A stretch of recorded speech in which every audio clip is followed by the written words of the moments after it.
믿는 사람과 세상 사람들과는 가치관이 다릅니다. 그리고 세상의 가치관 또 교회의 가치관은 다를 수밖에 없지요. 세상의 가치는 이 능력을 위주로 보고 또 그 능력은 구체적으로 돈을 얼만큼 많이 버느냐, 단위 시간당 얼만큼 버느냐에 달려있다라고 볼 수 있죠. 그리고 우리는 또 돈을 벌기 위해서 또 취직하기 위해서 우리는 스펙을 쌓기도 해요. 제가 설교 준비하면서 스펙이라는 단어를 조사를 했습니다. 스펙이 뭐냐 봤더니 스펙이 사용된 지 몇 년 안 됐더라고요. 이번에 알았습니다.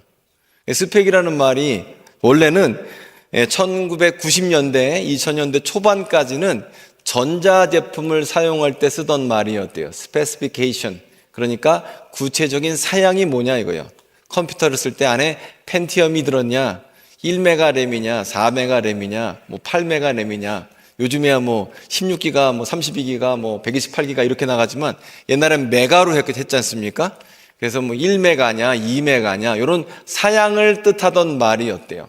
그런데 2000년대 이제 중후반으로 가면서 취업 경쟁이 치열해지자 서로 토익 공부를 하면서 토익 점수가 높아야 되고 또 학점도 높아야 되고 좋은 학교를 나와야 되고 어학연수도 갔다 와야 되고 어떤 이런 봉사활동도 해야 되고 하는 여러 가지 일들을 합쳐서 스펙이라 불리기 시작했다라는 거예요. 내가 남들보다 취직 잘하기 위해서 학점도 높아야 되고 토익 점수도 높아야 되고 봉사도 많아야 되고 또 좋은 학교도 나와야 되고 이걸 우린 스펙이라 불렀다는 거죠.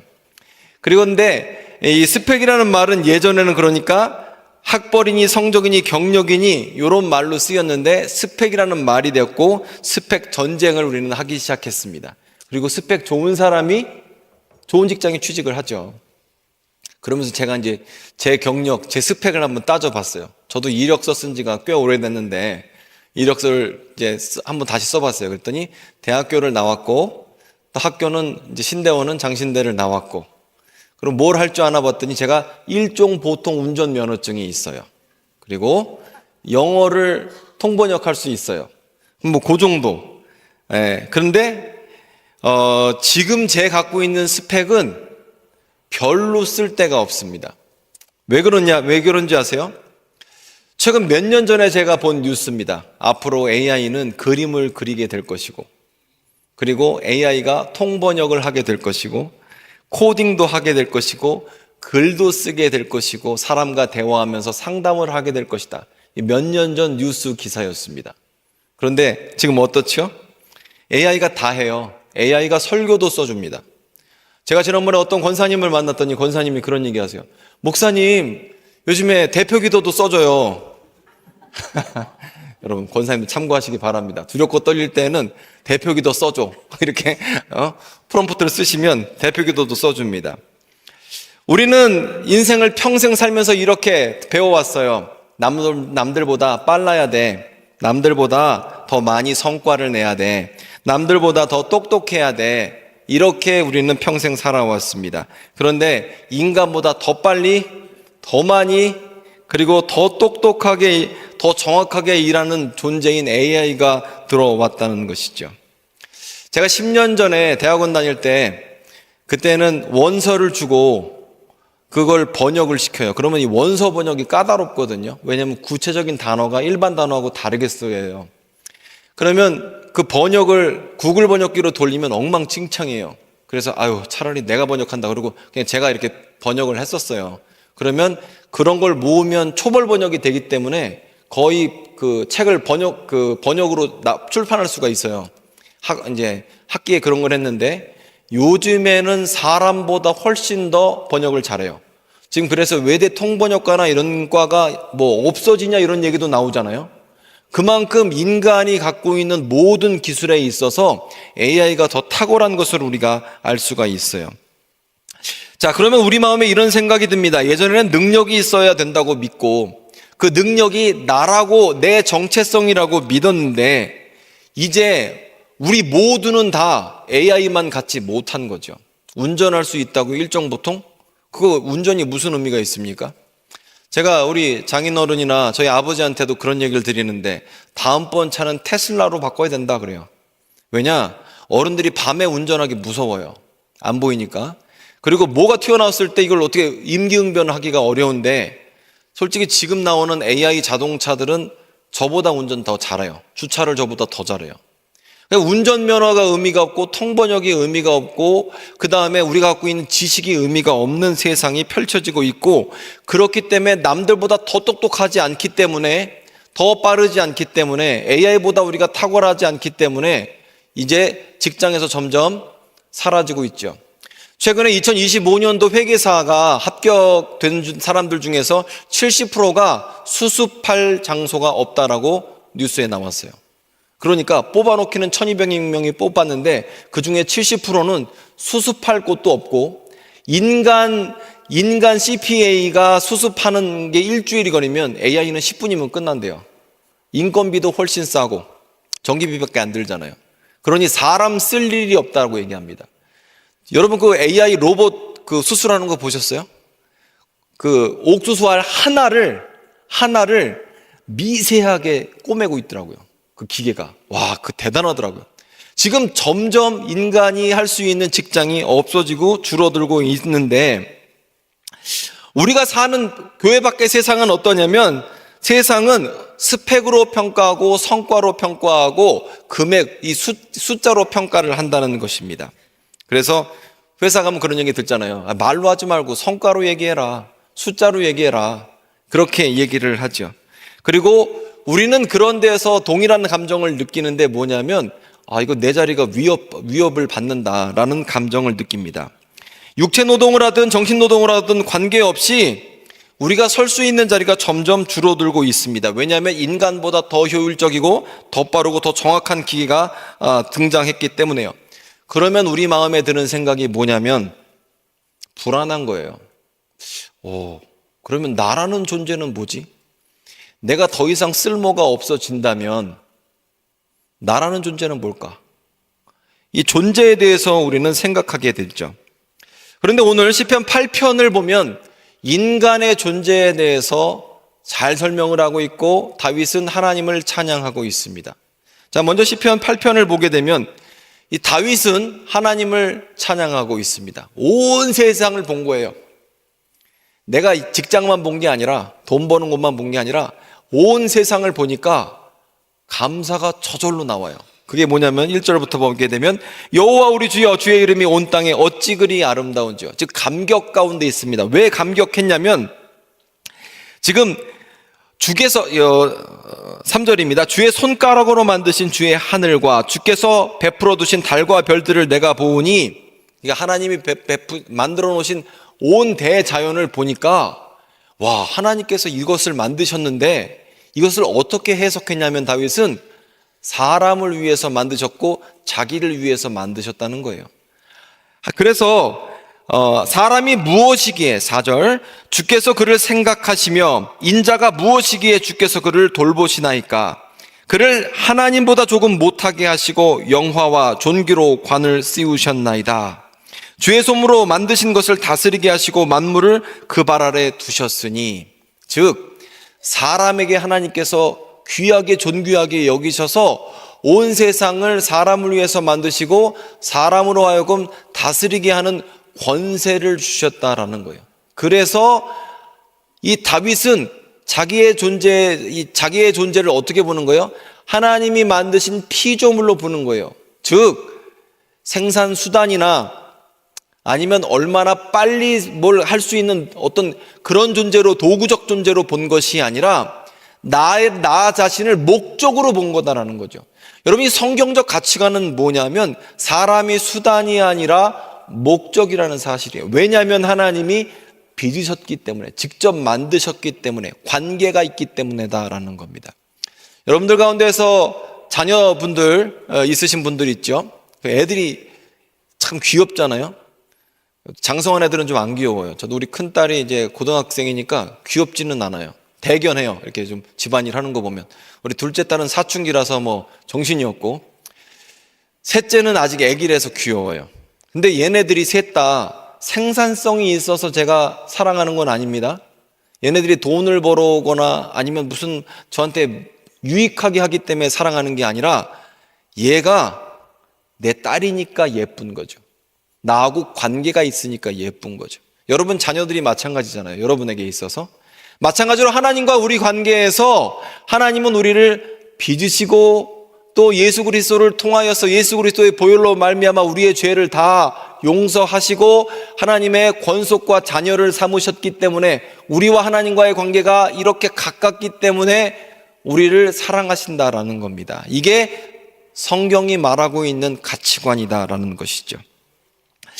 그래서 우리와 하나님과의 관계는 세상으로 볼 때는, 세상적 기준으로 볼 때 우리가 다 부족하죠. 실패하기도 하고 시련을 겪기도 하고 때로는 또 아무것도 아닌 걸로 낙심하는 게 또 인간이에요. 또 아무것도 아닌 걸로 용기 백배 해갖고 또 달려드는 게 인간이고, 인간이 얼마나 때로는 비논리적이고 비합리적이냐고요. 감정적이고.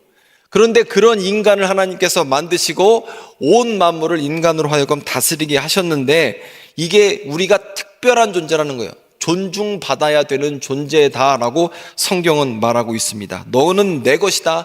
내가 너를 사랑한다라는 것이죠. 그래서 세상이 아무리 우리를 성과와 능력으로 평가해도 우리는 하나님께서 우리를 보시는 관점은 우리는 하나님의 아들이고 딸이고 특별한 존재라는 것입니다. 그리고 교회는 무엇이냐? 그러면 이런 사람들이 모인 곳이에요. 그러니까 하나님 앞에 특별한 사랑을 받은 사람들이 모인 곳이 교회고, 즉 교회는 비교와 경쟁, 생산을 얼마나 빨리 많이 높이 하는 사람들이 모여서 경쟁하는 데가 아니라 오히려 그런 기준이 아닌 하나님으로부터 특별한 사랑받은 사람들이 모여서 세상에 이런 경쟁을 쉬는 곳이 교회다라는 겁니다.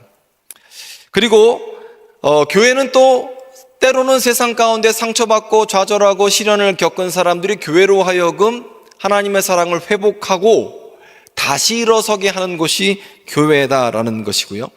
또 세 번째로 교회는 우리가 앞으로 맛보게 될 천국, 그것의 예고편이에요. 작은 천국이 되는 곳이 교회다라는 거예요. 그래서 교회는 뭐 일 잘하고 뭘 잘하고 뭐 헌금 많이 하고 뭐 하고 이런 사람들만 어떻게 보면 이 높임 받는 게 아니라 하나님 나라, 우리가 미리 앞으로 맛보게 될 천국의 예고편으로서 교회가 존재해야 한다라는 거예요. 그래서 교회는 능력, 실적, 효율이 아니라 복음 중심, 하나님의 사랑 중심으로 있는 곳이 교회다라는 것입니다. 근데 제가 이렇게 얘기를 해놓고 설교를 해놓고 제가 오늘 너무너무 힘들었다니까요. 왜 힘들었느냐? 지난주 금요일에 이틀 전에 제가 이제 우리 목사님들 다 이제 면담을 했어요. 면담을 해서 제가 지금 한 설교와 전혀 반대인 얘기를 했습니다. 무슨 실적을 냈느냐, 작년에. 신방을 몇 군데를 했느냐. 당신은 올해 당신의 존재감을 드러내라. 이렇게 얘기를 했다고요. 그러니까 제가 지금 그 얘기를 금요일 날 하고 여러분 앞에 지금 좀 뭔 얘기를 하고 있는 거예요? 당신은 존중받는 사람입니다라고 지금 설교를 하고 있는 거예요. 자가당착의 오류를 제가 지금 하고 있는 거예요. 그런데 여러분 생각할 때 교회는 어떤 것 같아요? 여러분 자신은 그렇게 하나님으로부터 존중과 사랑을 막 그렇게 누리고 계시는 겁니까? 여러분 뭘 하든지 무조건적인 사랑을 받고 있어요? 어떠십니까? 제가 지금 오늘 설교하면서 좀 어려움이 많았다니까요. 제가 지난주 토요일 날, 그러니까 어저께 말고 그 전주 토요일에 목사님을 문병을 갔다 왔습니다. 제가 지난번에 설교할 때 예수님은 교회의 머리가 되십니다, 이런 설교를 했었잖아요. 네, 뭐 하나님 말씀은 날마다 새로우니까 뭐 기억 못 하실 수 있다고 생각합니다. 근데 그런 설교를 한 적이 있었어요.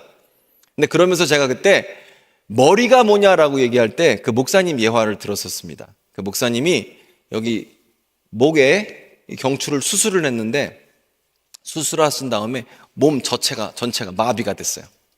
그래서 저는 문병이 안 되는 줄 알고 있다가 문병이 된다는 거예요. 그래서 입원하신 지 6주인지 7주인지 만에 제가 문병을 갔습니다.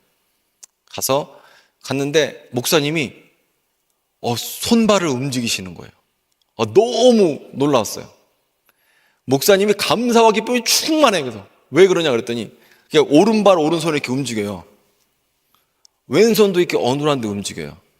왼다리는 칼로 찔러도 느낌이 안 난대요. 아예 왼쪽은 못 움직인대요.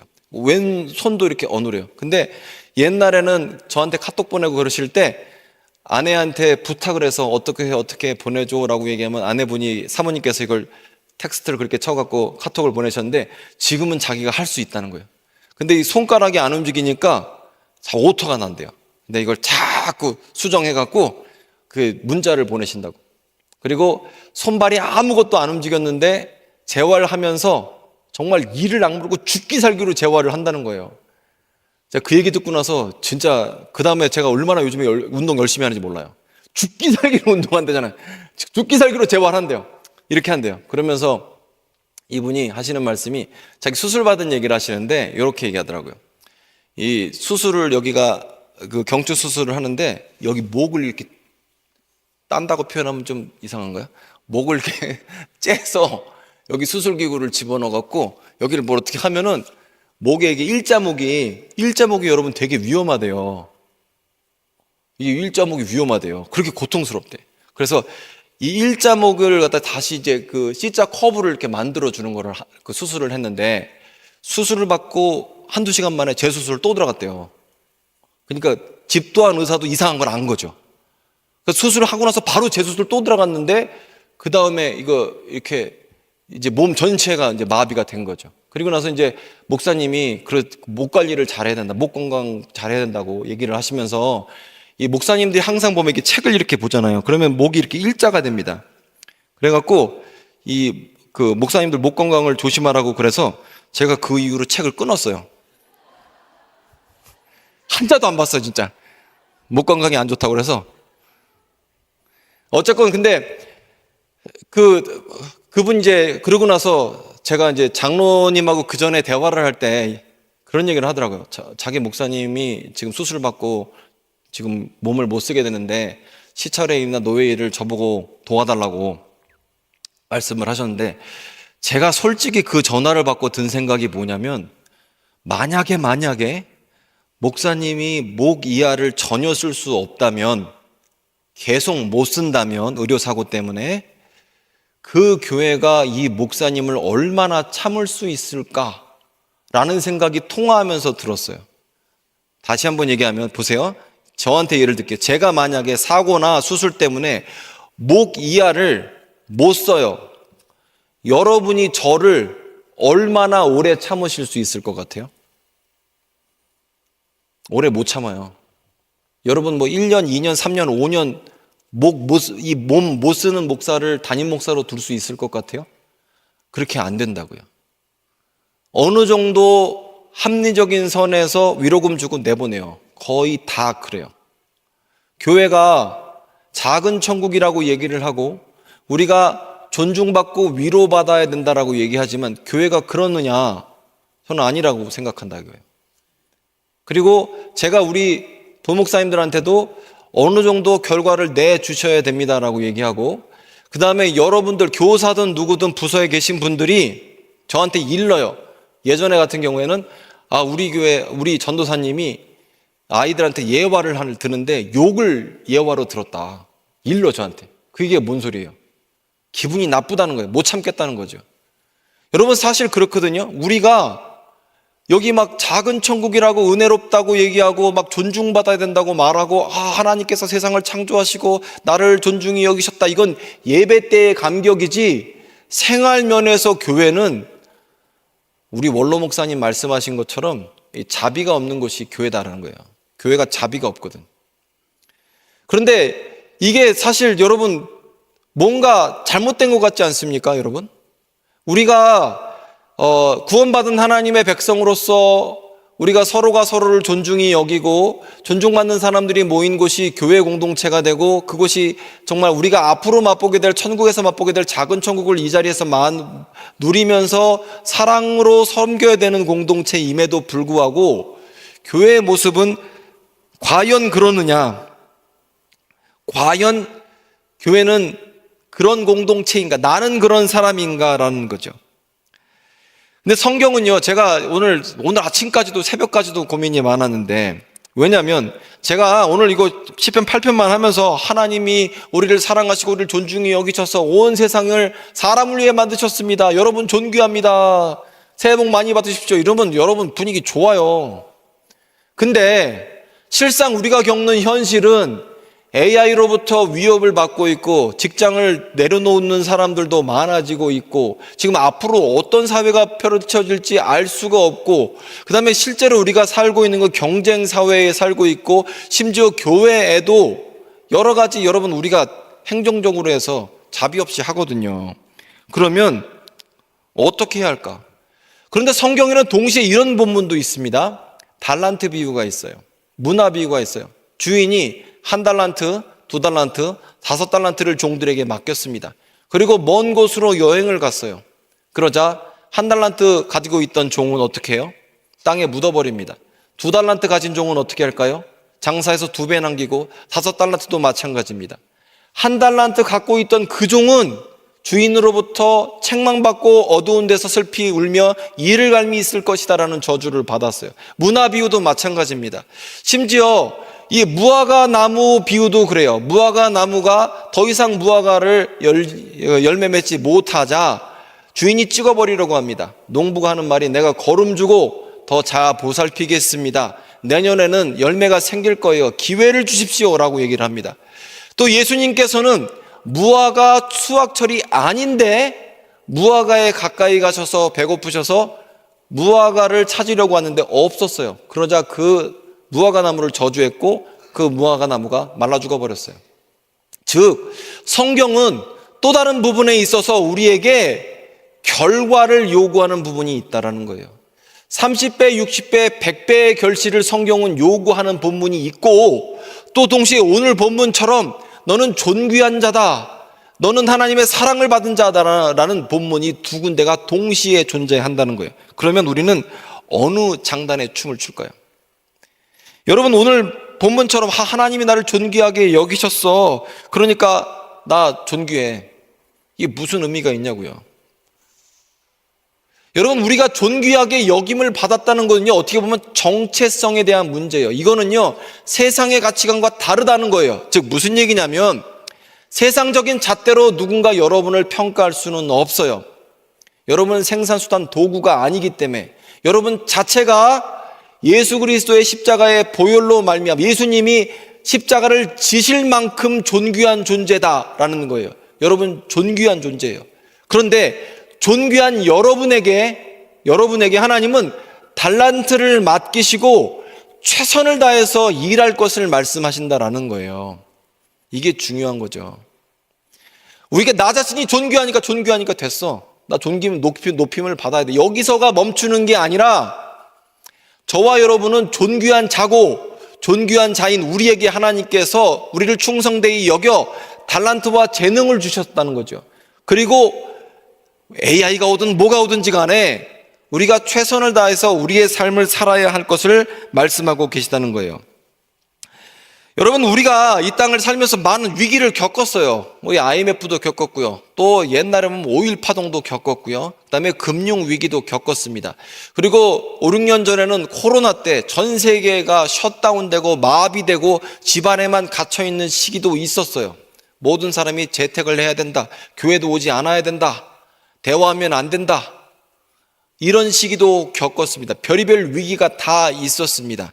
그런데 그런 위기 때 항상 어떤 예측이 있어요. 지금 AI에 대해서 예측하는 것처럼. 근데 여러분 우리는요 무슨 적을 만나든 무슨 위기를 만나든 관계없이 나에게 주어진 재능을 갖고 하나님께서 나를 존귀히 여기셨고 직접 빚으셨는데 내가 나에게 주신 재능으로 이 땅을 최선을 다해서 살아야 될 의무를 갖고 있다는 거죠. 주님께서 우리에게 충성을 요구하신다라는 것입니다. 먼저 여러분 우리는 우리의 정체성에 대해서 생각해 볼 때 여러분 우리는요 하나님께서 귀하게 여기셨대요. 그래서 마태복음 6장을 보게 되면 예수님께서 이런 말씀하세요. 자, 밖에 새 좀 봐, 새 날아다니지? 하나님이 저런 것들 새들도 먹이셔, 걱정하지 마. 여러분 봐, 밖에 백합화 보이지? 백합화 예쁘지? 저 백합화가 입은 옷도 솔로몬의 영광으로도 저거만큼 못 입었어. 그런데 너네들 먹을 것 때문에, 입을 것 때문에 걱정하지 마. 이거 다 이방 사람들이 하는 거야. 염려하지 마, 걱정하지 마. 너희들 먼저 그의 나라와 그의 의를 구하라 라고 예수님이 말씀하셨다라는 거죠. 즉 우리는 우리의 정체성이 하나님의 자녀이기 때문에 염려하고 걱정하면 안 돼요. 그리고 뿐만 아니라 주님께서 우리를 충성되이 여기셔서 우리에게 귀한 것을 맡기셨어요. 여러분들에게 귀한 건 얼마나 많이 맡기셨겠어요. 그래서 여러분 이 두 가지를 좀 합친다면 여러분 우리는요, 여러분 존재 자체 한 분 한 분이 다 하나님께서 존귀하게 여기신다는 거예요. 스스로 이렇게 한번 두들겨 봐. 아, 나는 존귀한 자다. 예? 왜 안 하는 거예요? 빨리 따라하란 말했지. 존귀한 자다. 아, 나는 존귀한 자다. 제가 지난번에 이런 얘기 드렸잖아요. 우리 아내가 저한테 막 이렇게 저를 비난할 때 속으로 나는 존귀한 자다. 아, 진짜로 그래요. 우리 와이프가 저에 대해서 얼마나 많이 알겠어요. 당신은 이것도 못하고 뭐또 막 이러면 나는 존귀한 자다. 속으로 겉으로 했다는 부부싸움이 커지기 때문에. 근데 어쨌건 누가 여러분을 깔보든 누가 여러분에게 대해서 무슨 얘기를 하든지 간에 여러분 일단 우리는 하나님 앞에 정체성을 잘 알아야 되는데 그게 뭐냐면 우리는 존귀한 자라는 거예요. 이 다윗의 시편 8편의 고백이 그래요. 그런 이 존귀한 자가 세상을 보니까 와, 하나님이 세상을 이렇게 만드셨네. 와, 하나님이 손가락으로 이걸 빚으셨네 다. 그리고 그것을 나에게 맡기셨네. 그러면 나에게 맡기셨다는 얘기는 뭐예요? 나한테 운영할 능력도 주셨다는 거예요. 여러분에게 한 분 한 분에게 다 재능과 능력을 주셨어요. 그리고 그것으로 최선을 다해서 열심히 살라고 말씀하시고, 때로 우리의 능력이 부족할 때는 엎드려 기도하고 하나님 말씀 붙잡고 사는 거예요. 내 능력의 한계는 하나님의 능력 시작이잖아요. 내 한계가 하나님의 능력 시작. 나는 종점, 하나님은 출발점.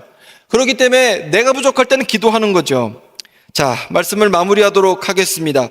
요즘에 AI 때문에 사람들이 불안해하고 자기 정체성이 흔들립니다. 옛날에는 돈만 많이 벌면 됐는데 이제는 AI한테 다 밀려요. 운전도 안 돼, 뭐 변호사도 안 돼, 의사도 안 돼, 목사도 안 돼, 뭐도 안 돼, 회계사도 안 돼, 다 안 돼요. 뭐 지금 할 수 있는 게 없다고 그래요. 너무나 AI가 잘해서. 그러나 여러분, 그럼에도 불구하고 우리는 세상에서 정체성을 찾는 사람들이 아니라 하나님 말씀 가운데 정체성을 찾는 사람들입니다.